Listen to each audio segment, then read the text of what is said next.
What's happening, good people? We are here for Macro Dirt Podcast number 22 with Jared Sasquatch Dillian. What's up, brother? What's up, Peckerwood? How you doing, man? Good. Good.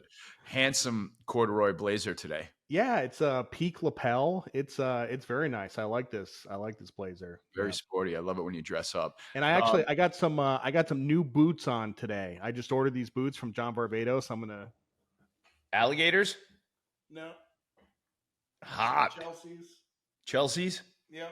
Yeah, those are hot. I like those a lot.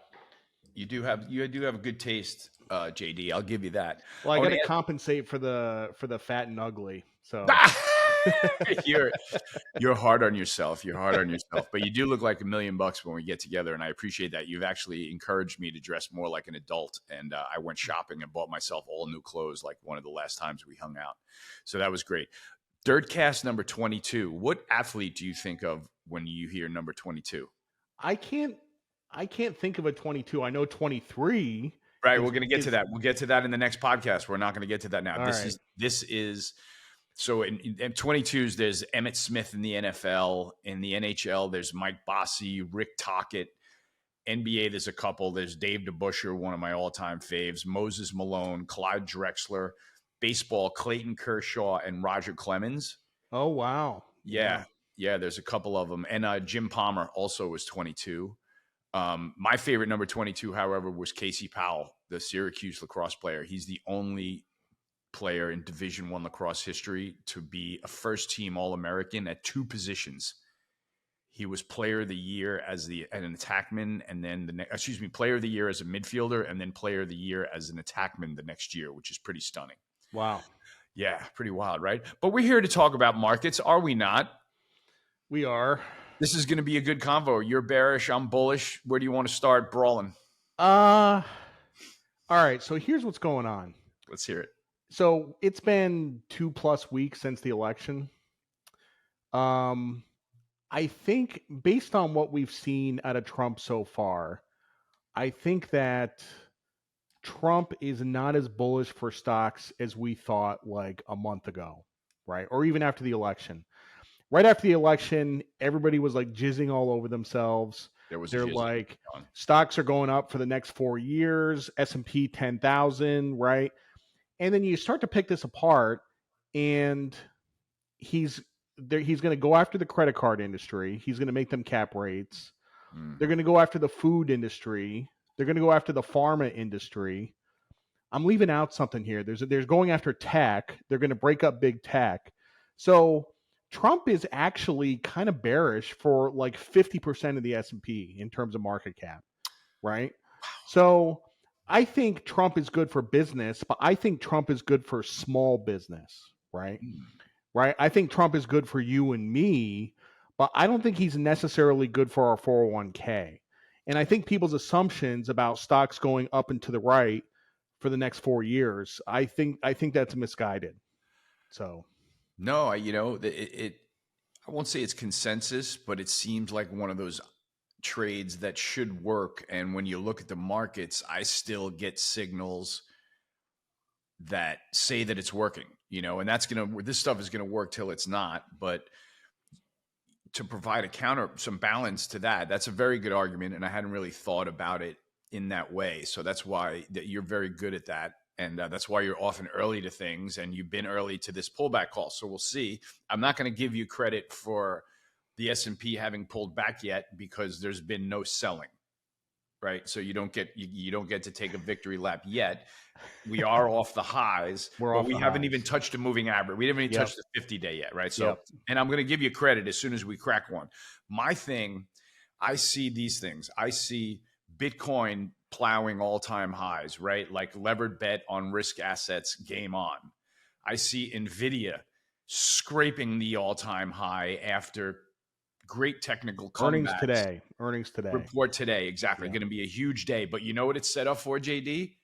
Another leg higher, right? It's set up to report, open gap up higher, scare the shit out of everybody, close the gap, and then up and run again. That's just what I could feel it doing. And I could be wrong, but we'll see. But the other tech subsectors, the breakouts that we flagged in October, cloud storage, software, cybersecurity. Those are all holding. Tesla's rallying beautifully still. Yep. So you've got new sectors like the broker dealers, utilities, software vying for leadership on the year coming around the turn, like late in the year. So that's interesting to me.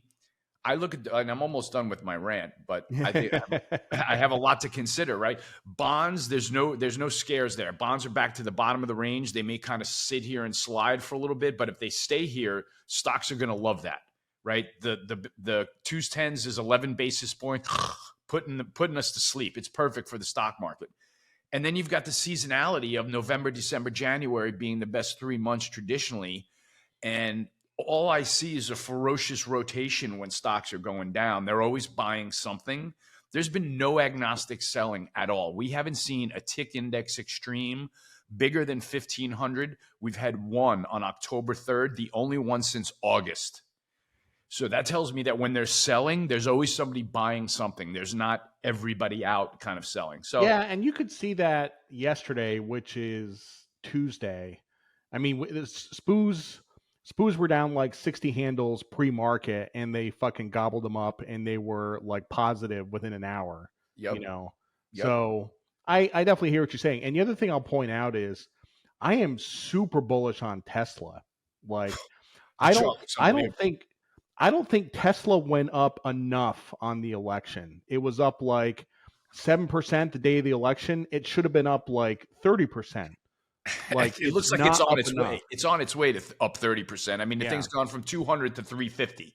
Yeah. So you're thinking, I mean, what if that thing takes out the fucking highs at 400? Do you think that's possible? You think like that's where it belongs? Absolutely. Yeah. It could be. It could be like that. And by the way, did you see that SpaceX is doing a tender offer at a $250 billion valuation? No. Yeah. So SpaceX is going to be worth $250 billion, right?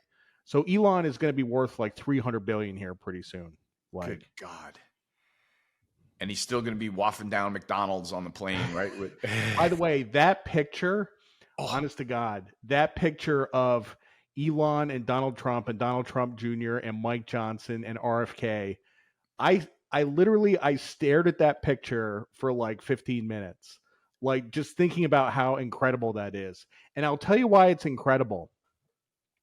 Everybody at that table, with the exception of Donald Trump and Jr., has a different political opinion, right? Mm-hmm. So Elon is more of a libertarian. RFK is like a liberal, but a reformed liberal. Mike Johnson is like an old school Southern conservative. Trump is a populist.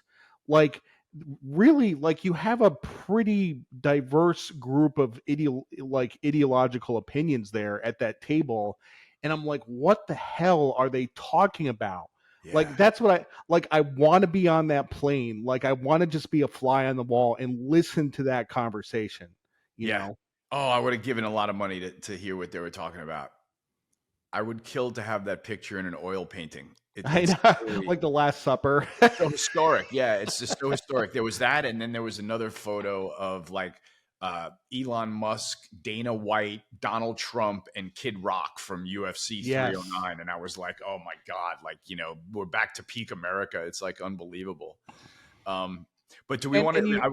The other thing is, if you look at that photograph on the plane of those guys eating McDonald's and you're a hater, you have something wrong with you. Donald Trump is so fucking happy in that photo. It's the best smile I've ever seen him smile. He's like, yes, this is awesome. There was so much powerhouse there, and to hate on that, like, I don't even know where you come from. You know what I mean? I don't know where you start. That it was just a beautiful thing, and it's something like, you know, I think that's part of the euphoria that, you know, the markets are experiencing. So look, we're on this subject, so let's stay on the subject, and we'll finish up with markets later, because that photo from the UFC 309, like Trump's entrance at post-election win, was unbelievable. Like Joe Rogan was like, it's so loud in here, I feel like I'm on another planet. And then seeing Trump find Rogan through the crowd and have like the world's greatest bro hug was just like another thing. Like, if you're hating on that, man, I think you're looking at it wrong. You know what I mean? You're like, we did it, dude. And they did, you know, like that podcast that he did was, arguably one of the things that got Trump over the wall by a mile, And then, Jared, John Jones buries his 13 size foot in Milosic's or whatever is I don't even know how to pronounce the guy's name. Miosic's ribs, knocks him out, and then does the Trump dance in the middle of the ring. You say this is funny. I say this is hysterical. Do you know what the Trump dance is? Yeah. I know, but what I'm telling you, it is the red MAGA hat round 2. Right. But what you're going to see is you're going to see the Trump dance. My prediction, in every professional sport, somebody will be doing a Trump dance before his administration over. And then you're going to start seeing it in youth sports. That's my prediction. This thing is not going away. Yeah. If John Jones is knocking somebody out with a boot to the ribs and doing the belt dance, doing the Trump dance, it is going to go like wildfire. Trust me. Doing the bull dance, feeling the flow, working it. Yeah, what's up with them sitting there eating McDonald's? One of the funniest things I saw about the McDonald's picture, and it was like a circling RFK Jr., and the best tweet that I saw for that was, when you get the new gang member to do drugs to prove he's not a narc. Right? So we got the America's new health secretary is sitting there waffing down a Big Mac. You know what I mean? Like, what do we think about McDonald's lately? The McRib is coming back. What do you think of McDonald's, Jared? All right. So the stock is a little bit expensive. Okay. Trades at 25 times. It's got a 2.5% dividend yield, which is actually pretty good under the circumstances. It's a $200 billion market cap, right? Which is the biggest restaurant in the world. It's $200 billion market cap. Is it the biggest restaurant in the world? Okay, that's awesome. Yeah. So I've been a McDonald's bear for a long time for a whole bunch of reasons going back like 10 years. Like, McDonald's is kind of a mess. They have this menu that has like 160 things on it. The menu is too big. If you go through the drive-through experience sucks. Like, a lot of things about McDonald's suck. And, people talk about how it's a real estate play and all that. But look, like, if RFK is HHS and he goes to them and says, you have to use beef tallow instead of vegetable oil, your fries are twice as expensive, right? If he says you have to do this instead of this, your food is twice as expensive, which is death for McDonald's. Like, it's bad enough you go in there and a Big Mac is $5.50, right? Like, it's not cheap anymore. Yeah. It's not cheap anymore. And if it gets more expensive, then that's going to be a problem. So the chart is gap down and it's kind of consolidating. If you maybe you can have Braden pull up a chart of McDonald's. Yeah, for sure. It's gap down, it's consolidating. It looks like it's going to gap down again. So I don't here. So here's my pushback, right? First of all, about the technicals, which you're very good at. That is a nasty false breakout through 300 because there's a clear double top at 300. There's a false breakout. And then, like you said, the gap right back down below. So it does look like it's asking for a beating. I got to tell you this, though. Compounded annually, the stock has returned 18.5% since March of 2003. Oh, you know what I mean? Wow. So you're fighting City Hall. You're fighting City Hall on the trend, man. You could have turned $25,000 into $1 million if you bought it in March of 2003. My God. Yeah, right. Like, at some point that game is going to end. But my slight pushback would be, so McDonald's is your burger's $5 there, but it's $7.50 at the boutique crafty places like what's Shake Shack and Five Guys, right? Yep. So if the cost goes up, people may say, okay, it's even, but we're down to 4 ingredients in our fries now, and we can pronounce all of them. So you know what? I'm going to pay up for the McDonald's because it's now it trades closer on par to a well-made burger like Shake Shack, where I could be wrong, but or Five Guys or In-N-Out Burger, who cares about their burgers more than anything, and they've perfected them. But I feel like it just vaults it potentially into the class with the other ones. And I could be wrong. Yep. Maybe the world is still, maybe their audience is still looking for that cheapest option, and I could be wrong. So we'll see. But I can't pontificate anymore on McDonald's. That was really, really wild. We want to touch on the Yankees at all? Yeah, we'll talk about Luis Heel, Rookie of the Year, King of the Yeah. Heel, Top of the Yeah. Heap. That is badass. We've got our ace batter. Our biggest assassin, his contract's up and he's out making the rounds with the Dodgers and the Mets. We're talking about Juan Soto. What do you think, JD? Last I heard, the highest bid for Soto right now is $47 million a year, and it's on the Yankees. And I think the Yankees have to go 50. They're paying Judge 40. The market's come up since then. Yankees got to do it. I think. I actually think they'll do it. I think they'll do it. I think they'll pay him 50. Do you? Yeah. That'll be unbelievable. But I mean, Lock him, and he wants 13 years. Soto is 25 years old. He wants a 13-year contract. So that sounds like the exact type of thing that the Yankee administration salivates over. I mean, he's the only problem with the Yankee administration is that they're going to pay a guy that's young instead of a guy that's old. You know what I mean? Like, it's like, if you're going to buck up for the 25-year-old. Yeah, I'm fine with it. Stop bucking up for Randy Johnson, and shit like that. Right? Kevin Brown. Yeah, right. Carl Oh my Pavano. God, Kevin Brown was painful, right? Carl Pavano. Kevin Brown plus his puss when it wasn't going well. It was so unbecoming. Speaking of which, Clay Holmes to the Orioles. Yeah, I saw that. 13 blown saves, holds the record for the most blown saves in history. He's now pitching for the Orioles. So have at him. Yeah, exactly. Yeah. It'd be great to come up against him. You know what I mean? It'd be great when he's on the mound. That's perfect. Gladiator 2. What are you doing? I'm gonna go see it. I am. I mean, I got family coming for Thanksgiving. We'll probably head out to the movies one night. First Thanksgiving in the new house. Yeah, first Thanksgiving in the new house. Dude, I have been looking forward to this for months. I cannot wait to do this. You're it's a fat fuck. So you awesome. love Thanksgiving, don't you? I got my brother and his wife. I got my nephew and his wife. My mom's coming over. We got my brother-in-law and his family. There's going to be like 12 people at the dining room table. Like, it's going to be amazing. Who's cooking?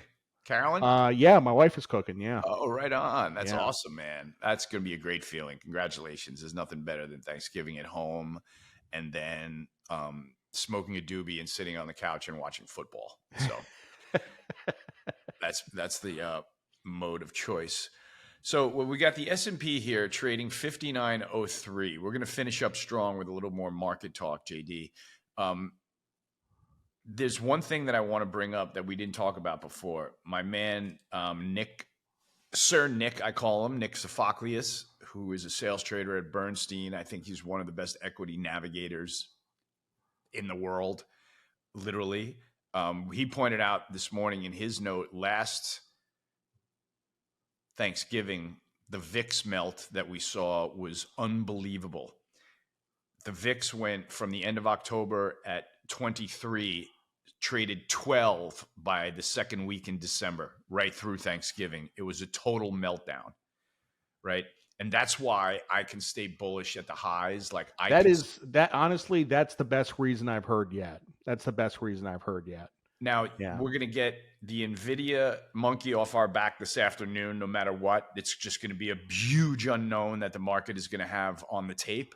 So there'll be some kind of relief there. I don't care if NVIDIA goes down. That'll be a case where the rest of the market might be able to go up, right? That's where everybody will sell NVIDIA and they'll buy broker dealers, financials, utility, all the other shit that's leading. That's going to happen.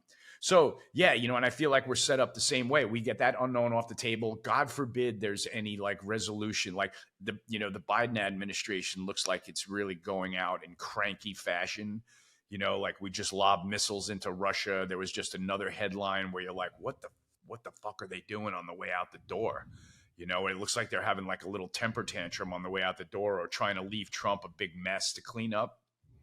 And if there's any let up on that or I don't think that anybody is going to start a war with us knowing that Trump is about to take office. So anyway, if there's any resolution or positive headlines regarding that kind of take a little bit of heat off, that's how I could see a VIX melt right into New Year's Eve. So that's how I'm looking at it. And then we're looking at the inauguration after that. And then shit starts happening. Yeah, then the headlines, then the headline flow is going to be hairy, and that's good. That's a Yep. good point, JD. Like be long vol for next Jan, Feb, March, right? Like maybe that's when And by the maybe. way, we don't have a Treasury Secretary yet, right? Oh, good point. Good point. You know what? So, Let's brush up on that for the next podcast at the very least. Do you know the details? well, I mean, I think Trump wants Warsh at this point, which I actually disagree with. I think Warsh should be Fed chair.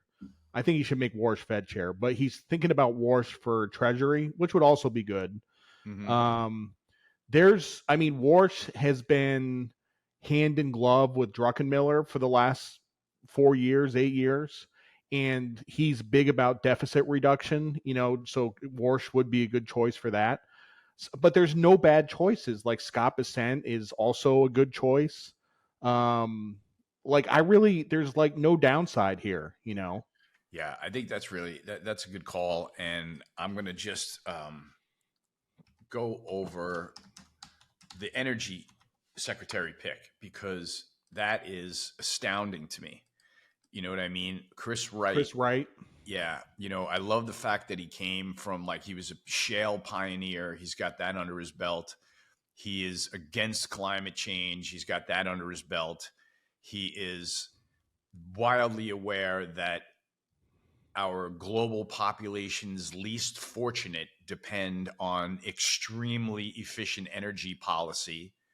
He is on the board of a small modular reactor nuclear company, right, to kind of get us going in that direction. And if you read his like 10 basic points about the energy market that he wrote, that came out of his firm that he's associated with, Liberty, that small modular reactor, it's just like a wet dream for energy policy. He's for fossil fuels. He's for all kinds of energy contributing to the mix. It's I don't know. It just gets me really excited. And to me, that's why E&P stocks or oil and gas, XOP, the ETF, that's one of the ETFs that's up double-digit percentages in November with oil fucking nowhere.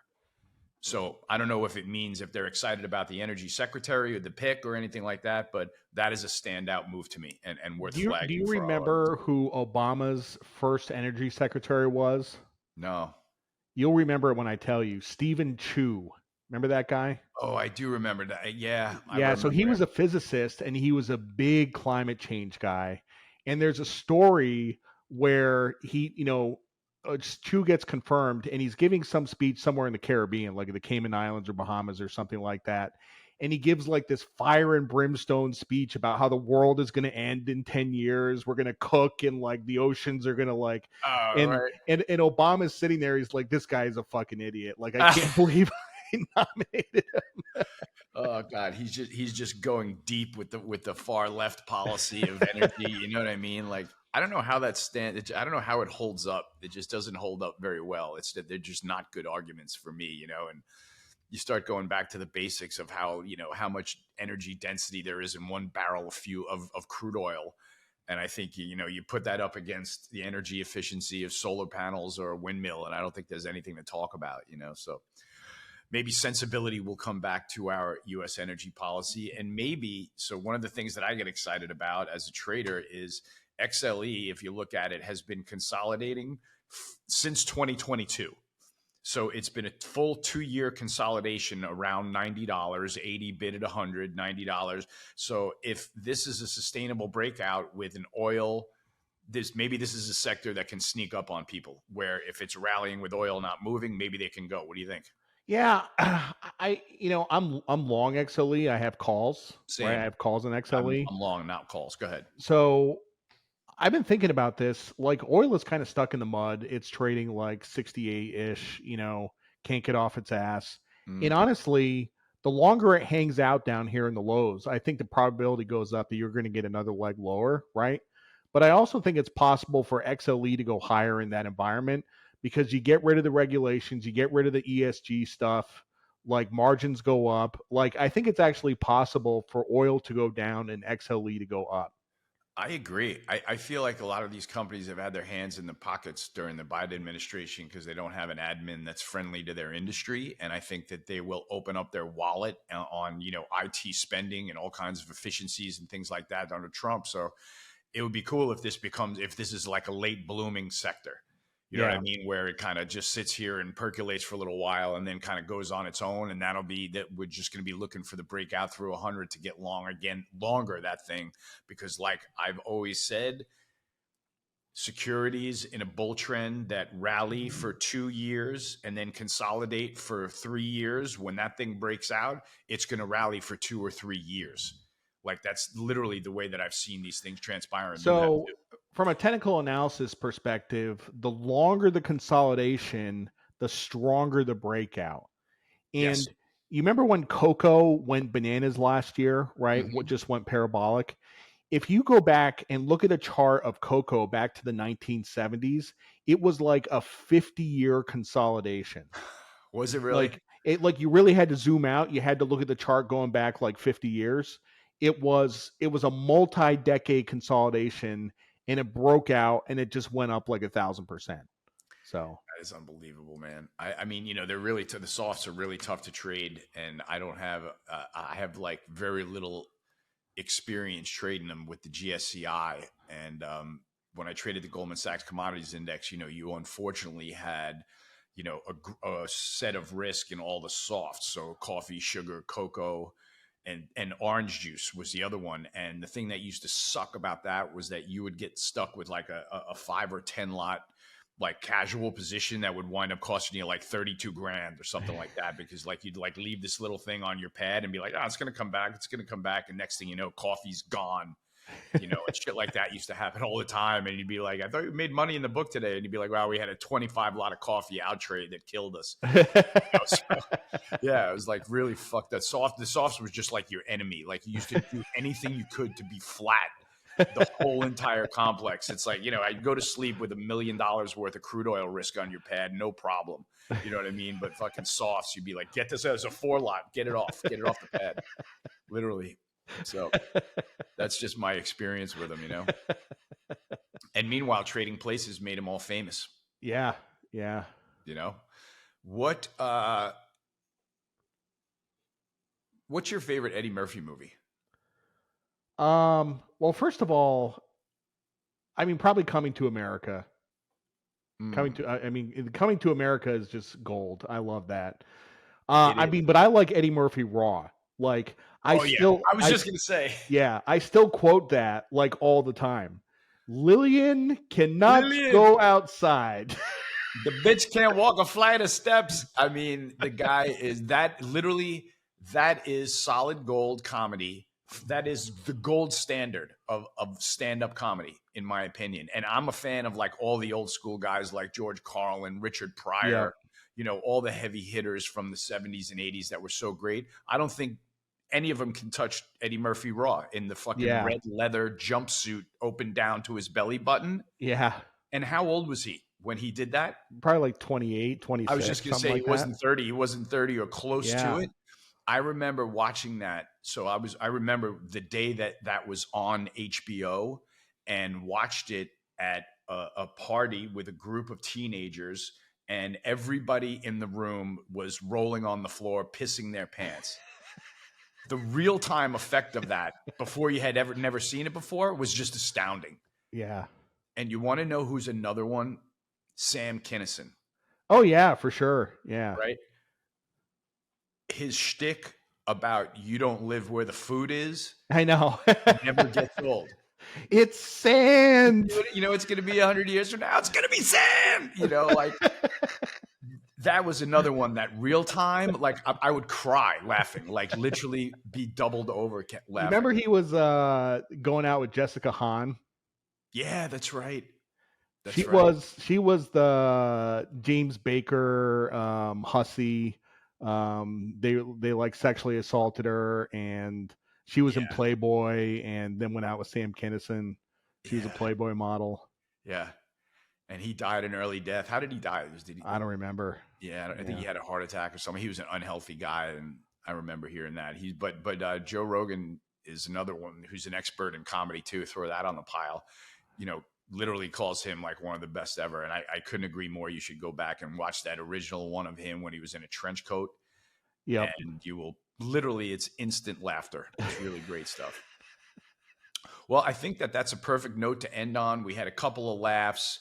You and I disagree on the markets. I like your point about Trump being potentially inherently bearish for half the S&P. That's not something that I was able to think about. And I like my points about why it can still go up and the VIX can melt right into your Thanksgiving gravy. Yep. So let's see what happens, gang. That's it. That's a close on Macro Dirt number 22. Hasta la vagina, everybody. Hasta la vagina.